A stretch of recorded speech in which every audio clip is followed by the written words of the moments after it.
Pessoal, eu não sei quais são as cores de caneta que fica legal para quem está em casa ali, ou que não ficam.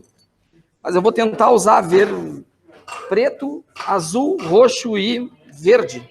Eu acho que o vermelho e o laranja não são legais, enfim. Estamos gravando? Estamos gravando? Estamos gravando? Tá? Se alguém tiver alguma coisa contra, avisa que a gente não divulga. E alguém pode tirar... Ah, porcaria, peguei uma máscara que cai. Alguém pode fotografar o quadro para mandar para a pessoa de casa? Tá, então, beleza. Bom, pessoal, nós vamos falar hoje, começar a estudar hoje, o comportamento do gás. Os gases. Mas não é um gás qualquer. É um gás que a gente vai chamar de gás ideal. Um gás ideal. Então, nós vamos falar sobre gases ideais. O gás ideal é que nem o homem ideal, a mulher ideal. Vocês conhecem o homem ideal? A mulher ideal? Saudades da Maria Tereza. Tereza, querida. Ó, falei mulher ideal, eu lembrei da Maria Tereza. Ó, minha querida professora, pessoa que me alfabetizou. Não? Sobre determinar... Sim, sério, verdade. Maria Tereza deu aula para mim nas séries iniciais. E eu já tenho 55, quase 56 anos. Mas essa mulher conservada, deve tomar formol de manhã, de tarde, de noite. Impressionante. Eu estava falando o quê? Do homem ideal, mulher ideal. Aí veio a Maria Tereza, eu já perdi tudo, o fio da meada. Mas eu estava falando, então, do ideal, né, pessoal? O ideal só é ideal sob determinadas condições. Tá?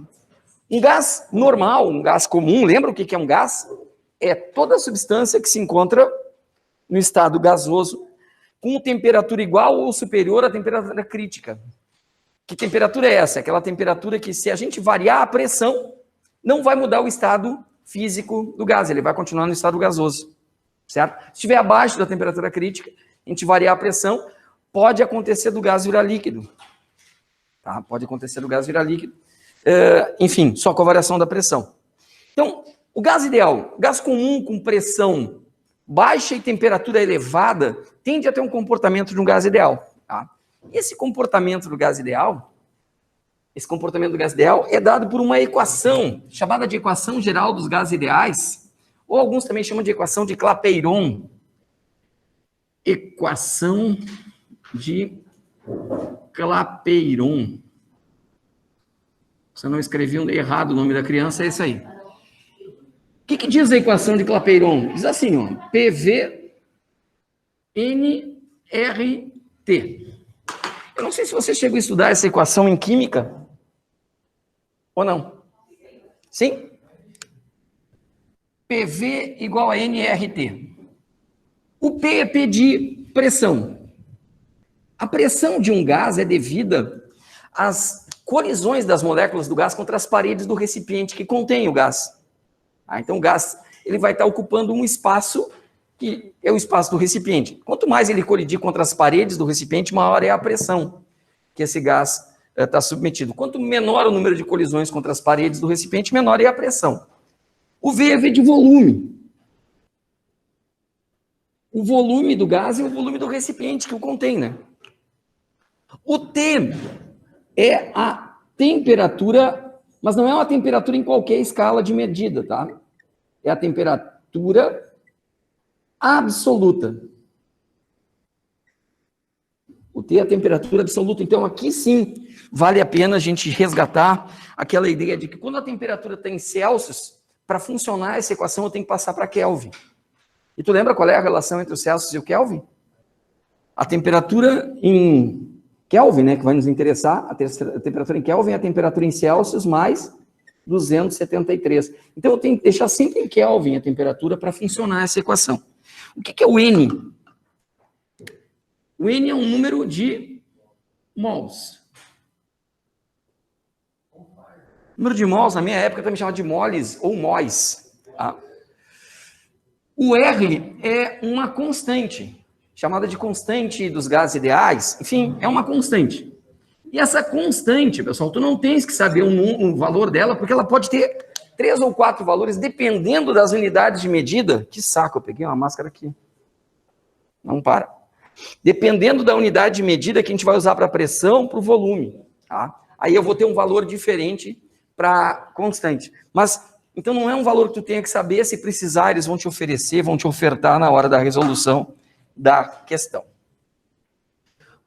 Bom, eu vou dar uma noção mais geral hoje do gás ideal. Amanhã a gente vai falar um pouquinho sobre a energia cinética, a pressão do gás, de uma forma mais específica. A jogada é mais ou menos a seguinte, pessoal. Seguindo essa ideia aqui, eu não sei até onde o quadro é perceptível.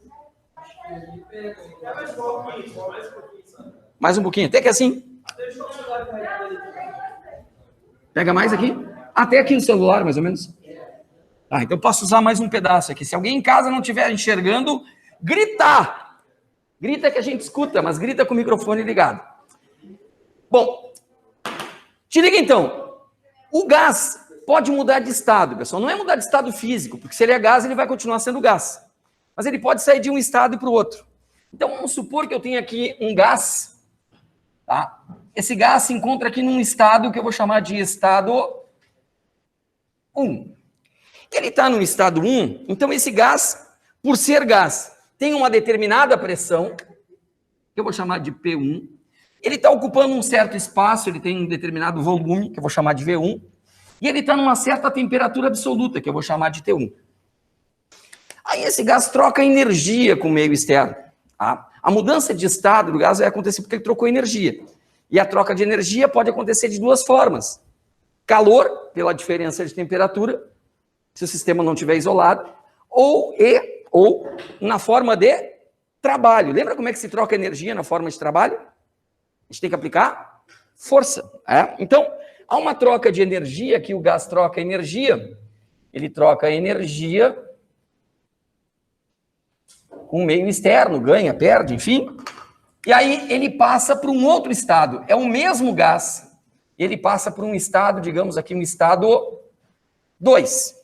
No estado 2, ele vai ter uma pressão, vai ter um volume, vai ter uma temperatura absoluta.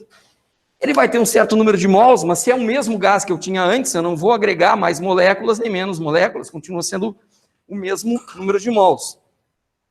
Então, se a gente pegar a equação de Clapeyron aqui e aplicar no estado 1, eu vou ter P1V1 igual a nRT1.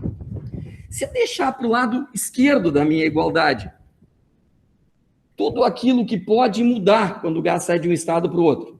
É a pressão, é o volume e a temperatura absoluta. E deixar no outro lado o que não pode mudar, o número de mols e a constante, que é constante. Eu vou ter essa relação aqui. Então, o que pode mudar quando o gás muda de estado? As variáveis que a gente vai chamar de variáveis de estado. São essas três: pressão, volume e temperatura. O N, que é o número de mols, não vai poder mudar porque eu vou ter que mexer no gás, na quantidade de moléculas que eu vou colocar ou tirar. Isso não pode acontecer no nosso processo. O gás passou para o estado 2. P2V2 igual a nRT2. Vou fazer a mesma coisa que eu fiz no 1. PV sobre T igual a NR. Mas aí, se esse NR é o mesmo que esse aqui, se esses aqui são iguais, e são, o que eu descubro? Que P1, V1 sobre T1 vai ser igual a P2, V2 sobre T2. E se houver outros estados para esse mesmo gás, essa relação vai se manter. Então, a equação de Clapeyron vai ser utilizada por nós, muito mais desta forma aqui na física do que propriamente da forma que ela é apresentada tradicionalmente. Qual é o cuidado que eu preciso ter para poder funcionar essa equação e não dar problema? Um de cada vez você poder entender. Fala tudo aí em casa. A temperatura tem que estar em Kelvin. Então, essa equação só funciona se a temperatura estiver em Kelvin. A pressão pode estar em atmosfera, pode estar em Newton por metro quadrado, pode estar em Pascal, pode estar em Psi, pode estar, enfim, libras por metro quadrado, desde que nos dois lados esteja também, né? O volume pode estar em litros, pode estar em metro cúbico, centímetro cúbico, decímetro cúbico, não tem problema, desde que aconteça a igualdade das unidades nos dois lados. Mas a temperatura tem que estar em Kelvin. Se estiver em graus Celsius, a gente erra, e a URGS adora fazer isso. Colocar a questão e deixar a temperatura em Celsius. E dar uma resposta, tem uma alternativa lá que contempla o nosso erro. O que é bom na hora da prova, porque a gente erra e acha a resposta, né? Pelo menos não fica frustrante. O problema é quando a gente resolve e não acha alternativa e bate um desespero. Pois não, querido? Se, por exemplo, na prova aparece que P, V e V são iguais a 5. Tá, só para quem está em casa poder ver. Se o P, o V e o T, na prova, numa questão hipotética de prova, enfim, de avaliação, o P, o V e o T são todos iguais a 5. Isso seria uma alteração de estado ou simplesmente... Não, né? Não teria uma alteração de estado especificamente? Teria, né? Porque tu está dobrando a pressão, tu está dobrando o volume, está dobrando a temperatura. Passando de 5, 5, 5 para 10, 10 e 10. Mas a relação sempre vai ser a mesma. Sempre vai ser a mesma. Pode ser que a pressão dobre, o volume caia à metade, a temperatura fique constante, certo? A relação de proporcionalidade tem que se manter. Tá? Só que se for 10, 10, 5, 5, 5, bom, 5, 5, 5, 10, 10, 10 não vai ser verdadeira, porque tu vai ter 5 vezes 5 sobre 5 igual a 10 vezes 10 sobre 10. Aí, isso não é verdade, né? Porque 5 não é igual a 10. Então não se manteve. Agora, se tu pensasse assim, ó, aí sim. Tá? Mas se dobrar todos, não vai se manter a igualdade. Aí o comportamento não é de um gás ideal. Tá? Até pode ser de um gás, mas não é um gás ideal e essa equação, então, não vai funcionar. Tá? Deve ter acontecido nesse processo de passar de 5, 5, 5 para 10, 10, 10, uma alteração possivelmente no número de mols. Tá? Ficou dúvida até aqui, pessoal? Então, qual é o cuidado que a gente precisa ter quando vai resolver uma questão que trata dessa relação? PV sobre T é constante. Deixar a temperatura em graus Celsius. Certo? Deixar em graus Celsius. Desculpa, deixar em Kelvin. Animal. Tirar do Celsius e botar no Kelvin. Tá? Eu vou ter que trabalhar na gravação. Hein? Tira do Celsius e passa para Kelvin. Tá? Eventualmente vem em Kelvin, mas é muito raro. O normal é vir em Celsius mesmo. E a URGS gosta de trabalhar com isso, inclusive graficamente, tá? Inclusive graficamente, trabalhar com esse tipo de relação. Enem, em termos de comportamento de gás, não é tão comum, tá? É mais raro. O que é mais comum no Enem na prova, acho que eu comentei com vocês em alguma aula passada, são questões que envolvem calorimetria. Tá? A parte de troca de calor, que macete, que chato, né? Enfim, que mole, que moleza. Vinculando também, eventualmente, a relação da troca de calor com potência, a quantidade de calor trocada no tempo, é o mais comum no Enem. Eventualmente, alguma coisa do tipo dilatação anômala da água também, tá? Que são questões ambientais, isso é o mais comum. Bom, vou apagar aqui. Chegamos a fotografar? Sim? Sim? Fotografou? Tá bom. Vou apagar aqui, então.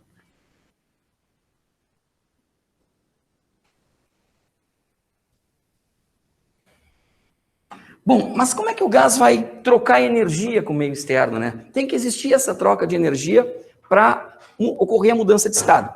Pode ser na forma de calor. A gente sabe que para trocar calor com um corpo trocar calor com outro, tem que existir uma diferença de temperatura. E os corpos não podem estar isolados termicamente. Tá?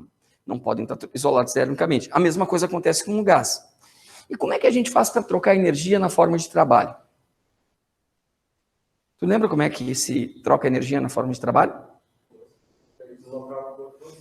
Ó, eu ao invés de usar o trabalho com W, tá? Eu vou usar com T. Fica fácil de tu lembrar dessa forma aqui, ó. Tenha fé em Deus. E ainda pode botar aqui, coçando o teta. Tá? Tenha fé em Deus, tá aí, trabalho. Tá? Se usar o T para o trabalho, não o W. Tá? Bom, enfim. O trabalho enobrece e dignifica, né? Bom, então nós vamos falar um pouquinho sobre isso, ó. trabalho de um gás.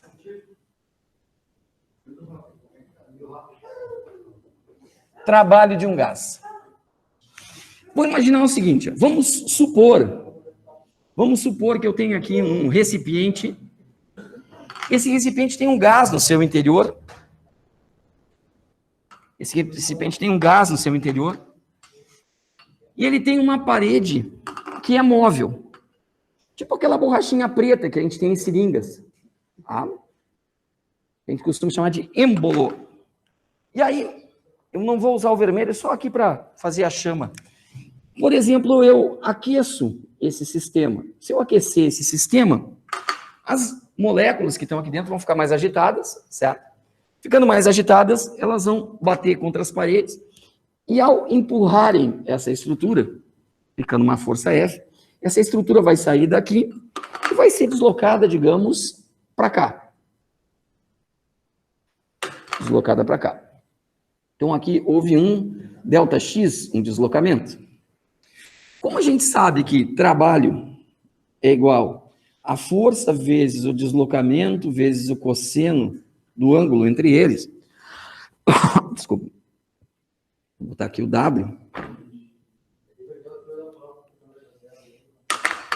Força não é variável de estado, nem deslocamento é variável de estado, certo? Nem força, nem deslocamento. Mas tanto a força quanto o deslocamento têm a mesma direção e o mesmo sentido aqui. Então, quando força e deslocamento têm a mesma direção e o mesmo sentido, o ângulo é 0 grau e o cosseno de 0 é 1. E aí isso aqui some, para mim deixa de ter maior relevância. Bom, legal. Quando tu aprende hidrostática, e vocês ainda não viram, pressão é força sobre a área. Força que atua por unidade de área, isso é pressão.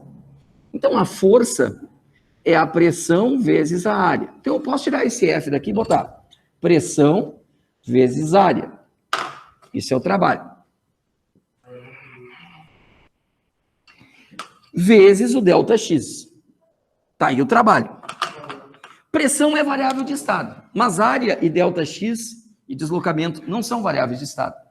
Mas, em algum lugar do passado, aí na matemática, ou talvez no presente, não sei, vocês aprendem que o volume de um cilindro, ó, o volume de cilindro é área da base vezes altura, é isso? Esse ΔX aqui é a altura que variou. E isso aqui, a área desse êmbolo é a área da base. Então, se eu pegar e multiplicar essa variação na altura pela área da base, eu vou ter a variação de volume. Então, vê que a variação no volume é a área vezes o ΔX. Então, eu posso tirar isso aqui, ó, e aí eu substituo e vou encontrar o trabalho para um gás. Pressão vezes a variação no volume. Esta formulinha aqui nos dá o trabalho que o gás sofre ou realiza. Com alguns cuidados, tá? O volume tem que variar em metro cúbico aqui. A pressão, Newton por metro quadrado, ou PA, que é o Pascal. O trabalho vai estar em Joule, Sistema Internacional de Unidades, SI. O outro cuidado que eu preciso ter para essa fórmula aqui efetivamente funcionar é que tu observa que nesse P não tem delta, né? O P está sozinho ali. Então, essa pressão tem que ser constante. Ou a pressão é média. Nesse exemplo que eu fiz aqui para ti, eu cheguei numa fórmula, né? A minha ideia era construir a fórmula contigo aqui. Nesse exemplo aqui, ó, o gás empurrou o êmbolo. Então, a gente costuma dizer que aqui o gás realiza trabalho. O gás realiza trabalho. O que aconteceu com o volume do gás? Aumentou ou diminuiu? Nesse caso aqui. O gás estava aqui, aí empurrou o êmbolo, o gás passou a ocupar esse espaço todo. O volume aumentou, certo? Então, essa variação de volume é positiva. A pressão do gás também é positiva.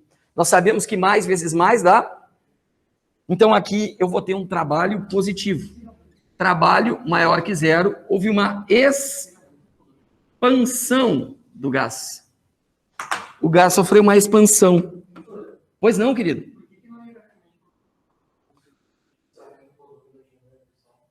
Desculpa. Por que não é inversamente proporcional o quê? A variação de pressão e a variação de volume, desculpe, e a pressão são inversamente proporcionais.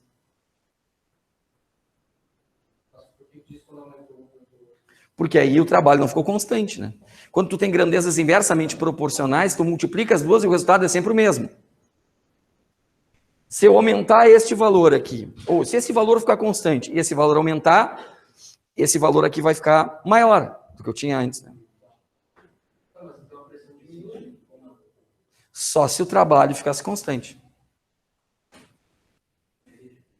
Vamos supor que o trabalho era 12. Tá? Eu tinha uma pressão 13 e uma variação de volume 4. Certo? Então, trabalho, pressão, variação de volume. Se a pressão dobrar, a variação de volume dobrar, quanto é que é 6 vezes 8? 48. Quando é que eu tenho grandezas inversamente proporcionais? Quando é que uma grandeza y é inversamente proporcional a x? Quando eu multiplico y por x e encontro uma constante. Quem é que tinha que ser a minha constante aqui? O trabalho. O trabalho ficou constante? Por isso que eu não posso afirmar. Eu sei que as duas se relacionam com proporção inversa, mas não necessariamente aqui porque o trabalho está variando. Aumentasse o volume e a pressão iria diminuir se o trabalho fosse constante. Aí sim. Não, se tu aumentar o volume, sem variar, por exemplo, a temperatura, a pressão vai diminuir. A pressão vai diminuir. Mas aí tu vai identificar isso aqui olhando para cá. Tu vai identificar isso ali olhando para lá.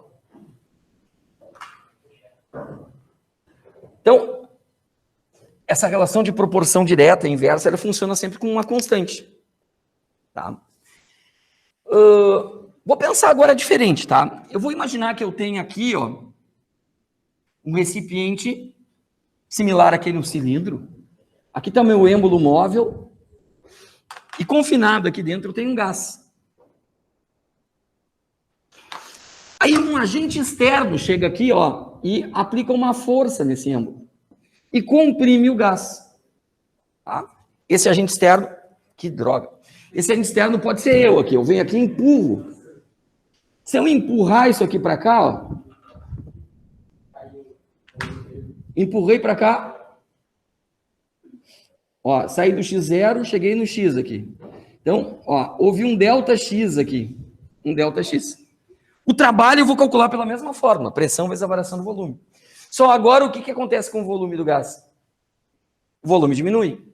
E aí o ΔV é negativo. Se a pressão ficar constante, porque essa fórmula só funciona se a pressão ficar constante, eu vou ter um trabalho mais vezes menos. Então nessa condição aqui se diz que o gás sofre trabalho. Quando é que ele sofre trabalho?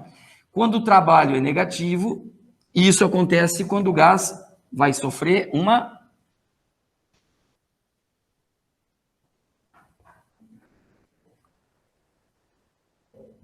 compressão.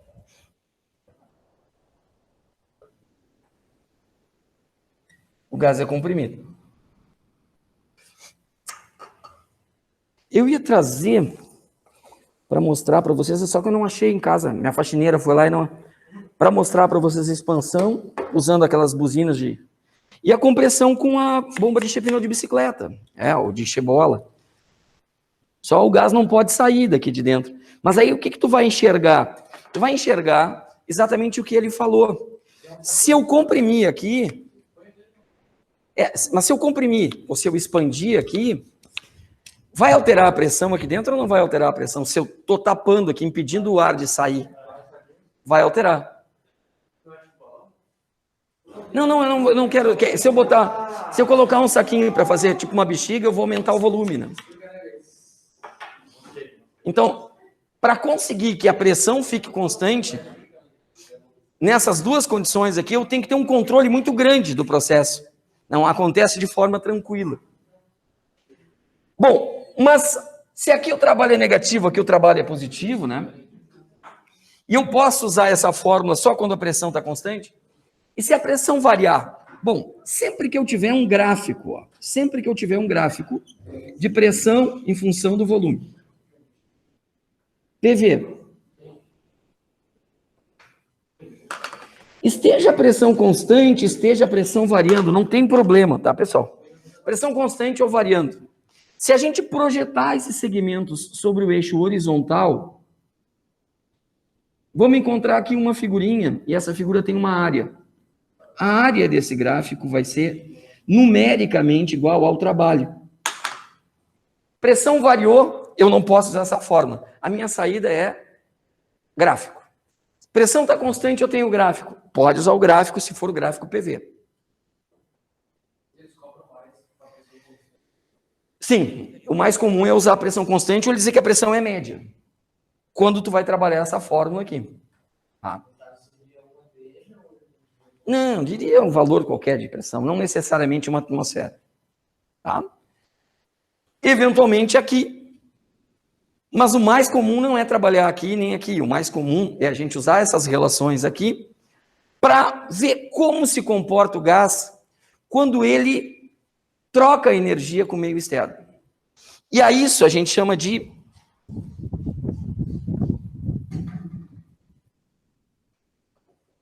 primeira lei da termodinâmica.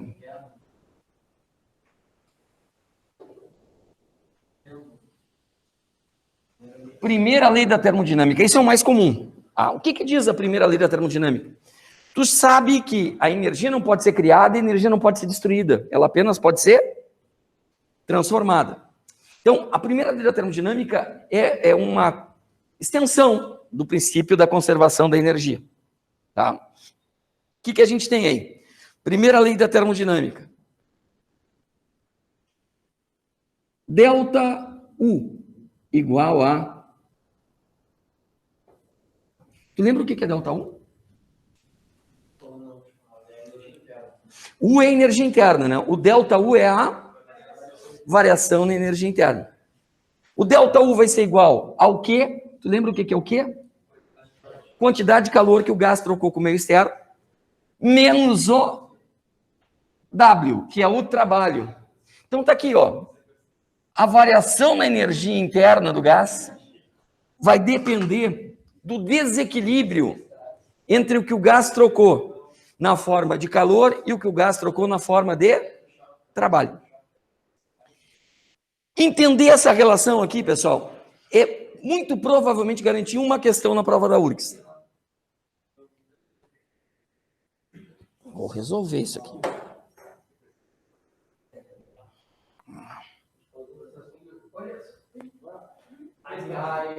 Aê!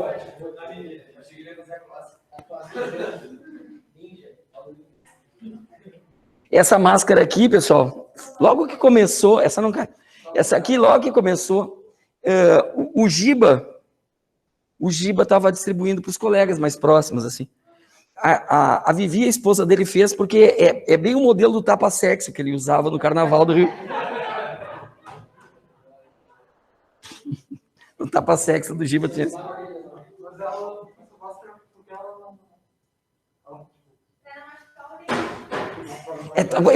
Eu fico imaginando, pessoal, eu não vejo o Jorge Júnior há muito tempo. Como é que não anda as orelhas do Jorge Júnior, né? Isso é bullying, é lógico, né? É, para segurar. Mas pode botar em cima. Vai, é terrível. Eu tenho uma máscara preta que é parecida com essa tua, assim, que é bonitaça. Eu coloco, assim, as minhas orelhas... 3 minutos as orelhas estão roxas, assim, parece que vão cair as orelhas. As orelhas ficam viradas para frente, assim. Bom, vou voltar para cá, tá? Primeira lei da termodinâmica, tá, pessoal? Tu pode até decorar assim, ó, que val, ou que tal, se quiser usar o T para o trabalho, tá? É a mesma coisa. Agora, cuida o seguinte, pessoal. Quando é que varia a energia interna de um gás? Quando é que vai ocorrer a variação na energia interna de um gás? A energia interna é a energia que está armazenada nas moléculas. Certo? A energia interna de um gás, de um corpo qualquer, é o somatório das energias que estão armazenadas nas moléculas de um corpo. Certo? Então, o que é o ΔU? É a variação da energia interna. A energia interna é o somatório da energia cinética, energia de movimento das moléculas do gás, com a energia de ligação das moléculas.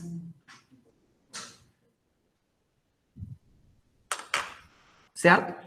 Então, a energia cinética está vinculada ao movimento das moléculas e a potencial vinculada à ligação entre as moléculas.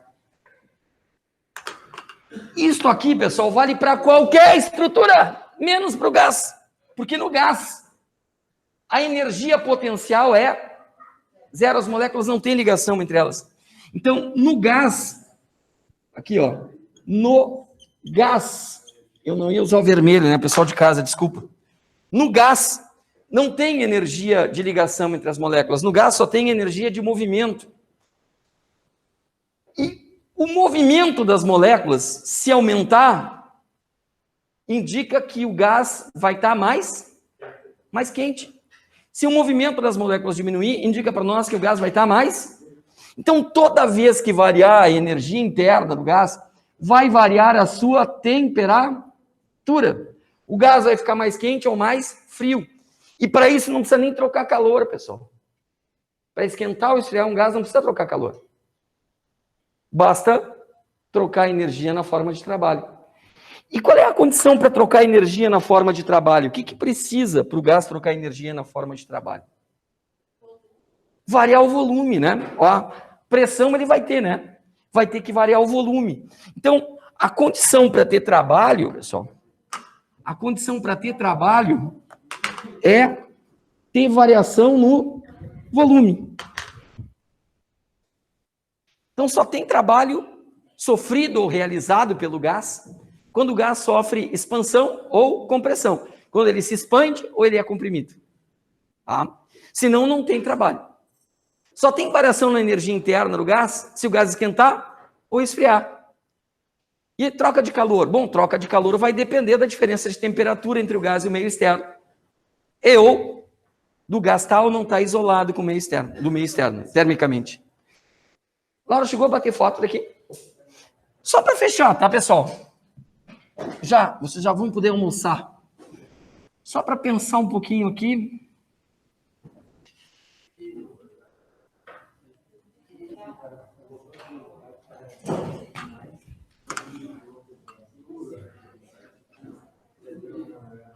O nosso problema, ao usar essa equação aqui, pessoal, é que o gás pode ganhar energia na forma de calor e pode ceder energia na forma de calor. Ele pode realizar trabalho ou sofrer um trabalho. Ele pode ter um acréscimo, um decréscimo na energia interna. Então, nós vamos criar uma convenção de sinais para poder usar aquela equação. Nessa convenção de sinais, pessoal, nós vamos convencionar o seguinte. Se o gás recebe calor, a quantidade de calor que ele recebe é positiva. Se o gás cede calor, a quantidade de calor que ele cede é negativa. Se o gás não troca calor, o que é zero? Não troca calor. Esse tipo de transformação tem um nome, e a gente tem que lembrar o nome da transformação, que não é a troca de calor. Ela é chamada de transformação adiabática. O gás mudou o estado sem trocar calor. Trocou energia, mas não na forma de calor, o que é zero. É só variação no volume daí, né? Consequentemente, pode variar a pressão, né? Vai variar a pressão. O O gás se expande, está numa expansão. Uma expansão do gás. O volume do gás aumentou, o trabalho é positivo. O gás foi comprimido. Compressão. O volume diminuiu, o gás sofreu trabalho, o trabalho é negativo. O gás não trocou energia na forma de trabalho. Quando é que o gás não troca energia na forma de trabalho? Quando não varia o seu volume. E aí o gás sofre uma transformação que pode ter 3 nomes. Pode ser chamada de isovolumétrica. Pode ser chamada de isométrica. E ainda pode ser chamada de isocórica. A transformação. Isovolumétrica, isométrica ou isocórica, quando o volume não muda. Por fim, pessoal. Por fim, se a variação na energia interna do gás, se o ΔU for positivo, é porque a energia interna do gás aumentou, sua temperatura subiu. Se a variação na energia interna foi negativa, a energia interna diminuiu, a temperatura baixou. Se não houve variação na energia interna, não variou a temperatura do gás. E aí o gás sofreu uma transformação isotérmica. Uma transformação isotérmica. Eu vi que alguém falou da transformação isobárica, só para lembrar o que é uma transformação isobárica. Iso vem do grego, né? Um prefixo que quer dizer o mesmo, igual. Baros é pressão. Então, a transformação é isobárica quando a pressão está constante. Pois é, córicos quer dizer volume. Isocóricos, o mesmo volume. É a mesma transformação com 3 nomes distintos. Antigamente, na época que a Maria Tereza era guriazinha, assim, era mais comum usar o isocórico. Quando eu era guri, já era mais comum usar o isovolumétrico. Se usa mais hoje o isométrico, tá? Mas qualquer um dos 3 nomes serve para o mesmo tipo de transformação. Sem variação no volume, sem trabalho. Chega para hoje? Obrigadão pela atenção de vocês. Amanhã eu estou aí para maltratar mais um pouquinho. Um bom almoço para quem está aqui, um bom almoço para quem está em casa. Obrigado. Tchau, tchau. Se cuidem.